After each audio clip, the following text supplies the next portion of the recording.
Batman, Robin's Wild Ride. Gotham City, New Jersey, April 2009. It was a typical spring day in Gotham City, and the day was slowly turning into night. And in Wayne Manor, Bruce Wayne was getting ready to go out to a big ball tonight. It was on a new cruise ship that was launching from Gotham Harbor called Queen of the Seas. It was a brand new cruise ship that was going to go on its maiden voyage tonight, which was mainly a little spin around the sea. It would leave Gotham Harbor, shoot straight out a few miles into the Atlantic, and then swing back around. The maiden voyage was going to have all of Gotham's wealthiest citizens on board for a night of fine dining and dancing. In his bedroom, Bruce Wayne was putting the final touches on his tuxedo as he was adjusting the bow tie. In the room with him was his current Robin, Jason Todd. The young teenage Jason Todd asked Bruce, "So, going out tonight with the Stiffs and having fun?" Bruce says, "Yeah, just one of the many social obligations of being a billionaire." Then Jason Todd asks him, "Hey, Bruce, is Kathy Kane going to be out there with you tonight?" Bruce says no. She's out on a business trip in Texas, some giant technology expo that was out there. Then Jason asks, "Well, can I go out on patrol on my own tonight?" Bruce stops, gives a what seemed like a long pause, and then he says to Jason, "Sure, you can go out, but I want you back home by 10 o'clock. Jason smiles like, "You got it, man." And then Bruce is finally finished, and then Alfred comes into the room and he says, "Master Bruce, your court is ready. I trust tonight you're going to have fun." And then the butler asks, "So, Master Bruce, who's going to be your date tonight?" Bruce says to Alfred, "Nobody. Remember, I'm a single man again," he says. Then Bruce leaves the room. Well, Alfred and Jason see Bruce off as he was heading out to the ship. Bruce goes into the garage, gets into what used to be his grandfather's car, the 1938 Cord, and he starts up the car.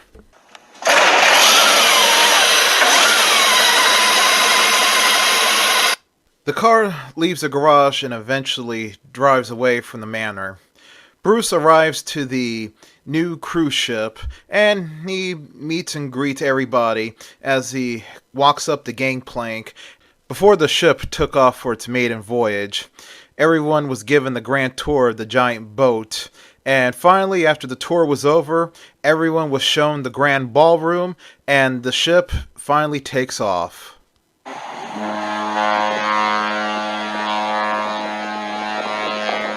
The ball went on as planned. There was a lot of talking, a lot of dining, a lot of drinking. And, of course, Bruce was not really enjoying himself. Meanwhile, back on the mainland, Jason Todd got back home from doing his short patrol and changed out of his costume, showered, and decided to watch TV for the rest of the night, while Alfred was doing some last-minute chores before he would call it a night. Meanwhile, on board the cruise ship, for a small little spin around the sea, the ship was very minimally crewed. Just the captain and a couple men that work on the bridge, a couple of the engineering men, and a couple of waiters and waitresses to attend to the ball, leaving most of the ship empty. A ship that big has a lot of places to hide, and indeed, a group of armed men emerge from the many hiding places within the ship, and they run around to secure the ship. A small group of them head to the bridge and shoot the captain and the crew up there. Then another group of armed men made their way down to the ship's engine room and killed everybody there. The leader of the armed men in the ship's engine room gets on the radio and says, "Alpha Team, this is Bravo Team. The ship's engine room is secured."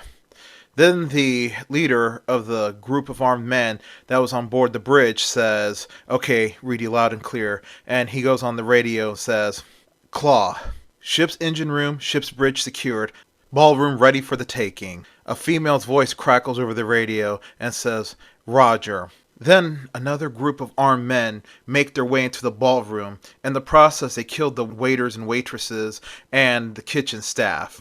They surround the top level of the ballroom, freaking out all the party guests. Once the ballroom was secured, the guests hear a very familiar voice shouting to them, "Ladies and gentlemen, you may know me, you've probably seen me on TV." Bruce Wayne knew who she was right away. It was none other than the infamous terrorist and mercenary Red Claw. He's had a few run-ins with her as Batman in the past, and now he was trapped. There was nothing he could do. He was at the mercy of her and her men.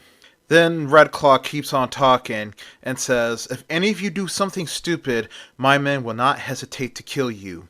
Then she goes on to say, "There's 150 people aboard here attending this party, and you're the only ones still alive. The entire crew has been killed," she says, and the hostages all gasped. Well, then she says, "And each one of you are very wealthy. Some are socialites, and some are industrialists. And if you cooperate, you all will be let go. You're all being held for ransom," she says to them. One man that was standing next to Bruce Wayne says, "Ah, damn it, I knew I should have stayed home tonight." That man was Ron Whitmire, a prominent banker in Gotham City. And a few other people repeated what Whitmire said.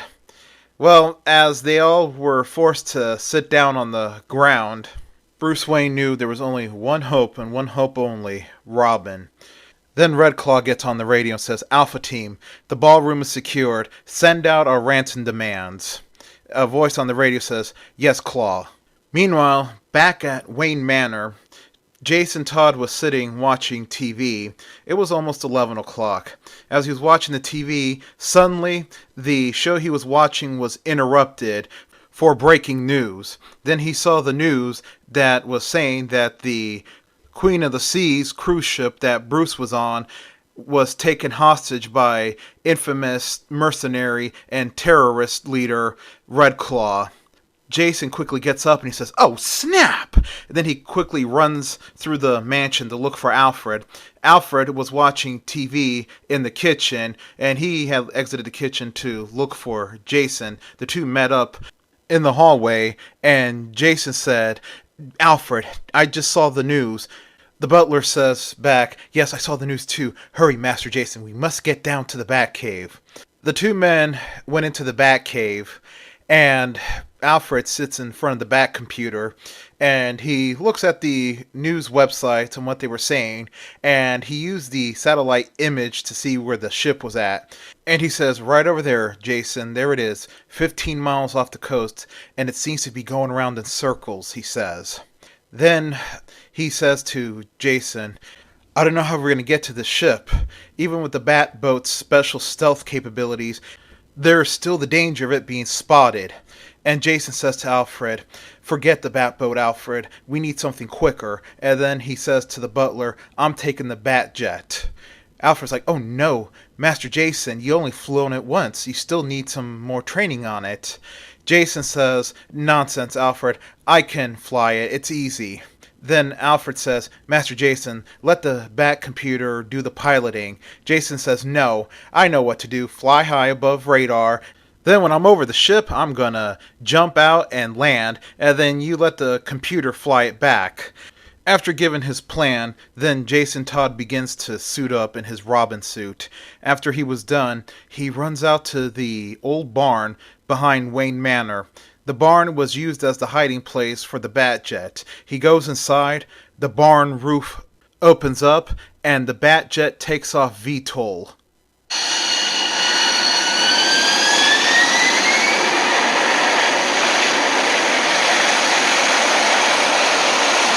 Within 10 minutes, the Batjet reaches the cruise ship, and Robin says, "This is Robin to Batcave. I reached my destination. I'm going in." So Robin opens the canopy and jumps out. The Batjet flies off as he glides to safety. He lands on top of the cruise ship, and he hears Alfred's voice over the communicator saying, Robin, listen, I already just hacked into the security system of the cruise ship. I've just recorded a 20-minute feedback loop. I'm going to play it on the security monitors. I also got my hands on the blueprints of the cruise ship. I've sent it to your PDA. I suggest you take out the security room first, said Alfred, then make your way to the bridge and the engine room. Robin acknowledges, and he pulls out his PDA, and he finds the location of the security room. And sure enough, in the security room, a couple of the mercenaries were in there, keeping an eye on everything. Suddenly, the screen staticked. The mercenaries in the security room began freaking out, trying to hit every button to get the screen images back to normal. Suddenly, the screen static stopped, and everything seemed normal. But unbeknownst to them, they were looking at the 20-minute feedback loop. One of the mercenaries asked the group leader in the security room, "What the heck just happened?"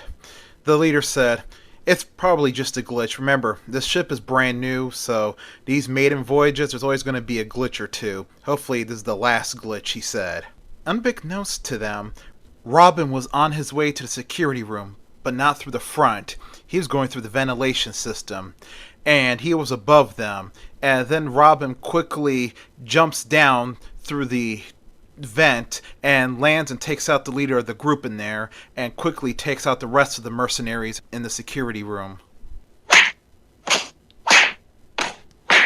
After taking out the men in the security room, Robin grabs one of the downed mercenaries' AK-47 and uses it to take out the security console. Robin had to make a quick decision where to go next, the bridge or the engine room. He decided to go to the engine room. Meanwhile, in the grand ballroom, all the hostages were still there sitting on the ground with guns pointed at them from above, and Red Claw just talking crap. Then someone that was sitting next to Bruce Wayne, another prominent businessman by the name of James Talsford, says to Bruce, "You think the Batman's going to come and save us?"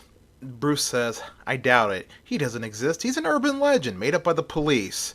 Talford says to Bruce, "Really, Bruce, you believe in that crap? Then who's been bringing down a lot of these big-name mob bosses over the years and taking out the big super criminals that have been coming out of the woodworks lately? And also, what the heck do you call that big bright thing shining in the night sky sometime?"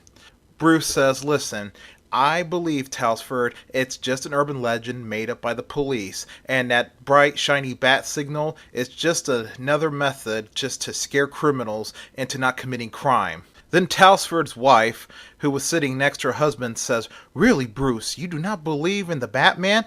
Then why you explain the sightings for 10 years of that man in a costume?" But before Bruce Wayne could utter a syllable, suddenly the power went out on ship. Everybody started freaking out, and Red Claw screamed, "Everybody, stay calm. Remember, my men have guns pointed at you, and those guns have infrared sighting, so they can shoot in the dark." Suddenly, Bruce realized something. The emergency power wasn't coming on either.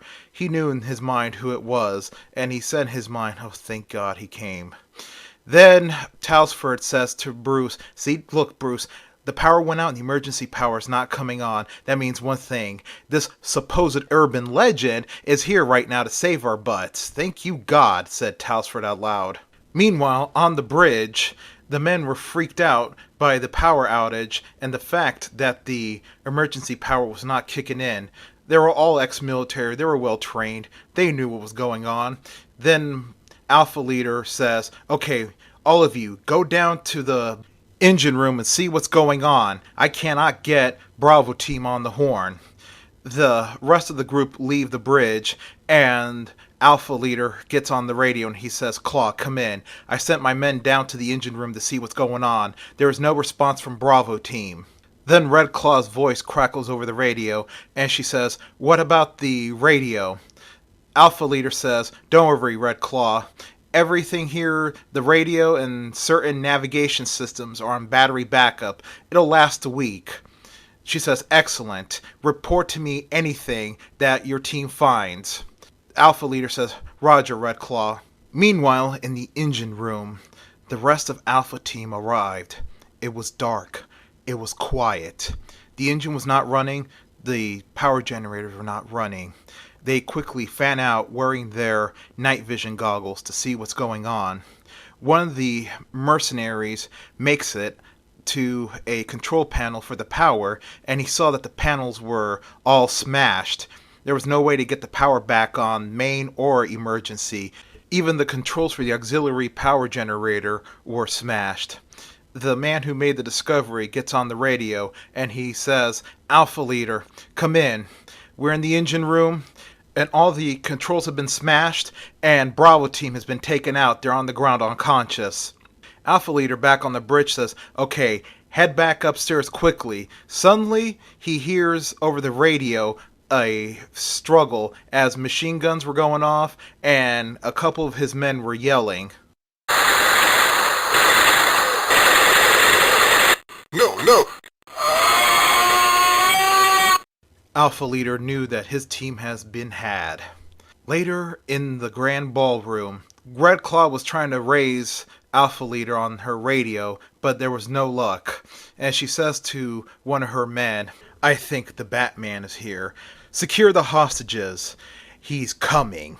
Then Robin was in the room. He was using detective mode to see where all of Red Claw's men were at. He could see by their bones that the snipers had their guns trained on the hostages above, while Red Claw had at least 4 men behind her. They were only armed with AKs, so Robin knew he had to take out the snipers first. And he went by and took them out silently, one by one, until the upper floor was secured. Then there was Red Claw and her remaining men, and suddenly they heard a loud crash as a table smashed. Red Claw and her men quickly ran to the direction of the sound to see what it was, and what it was one of the snipers who was thrown off the upper tiers down to the level below, and unfortunately he landed on a dinner table. Red Claw and the rest of her men knew that Batman was here and that the snipers were not going to help them. They were taken out. So Red Claw screams at her men, "Find him! Kill him!" After she said that, suddenly something fell from the ceiling, hanging on to a rope, and Red Claw and her men quickly shoot at it. After they got done shooting, they quickly switched on their flashlights, and to their horror, it was not Batman, it was not Robin, it was Alpha Leader. He was tied and he was thrown from where he was hanging out from, and now he was dead, killed by his friends. Red Claw angrily says, "Find him! Kill him!" The men quickly fan out to look for who they thought it was Batman, and Red Claw quickly decided to make her getaway. Well, Robin takes down the remaining men one by one again, and finally Red Claw was left. Red Claw was armed with a machine gun, and she was up in the upper levels of the ballroom. When she thought she saw something moving, she quickly lets out a spray, then sees something moving in the distance again and lets out another spray, until eventually Robin surprised her, beat the crap out of her, and flung her from the upper levels of the ballroom, and she landed on a table.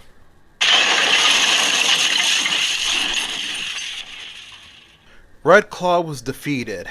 She was broken, literally. That fall broke her back, and she was badly cut from the drinking glasses, china, and the utensils that were on the table. But it would be hard to see where the blood was due to her wearing her trademark red spandex catsuit.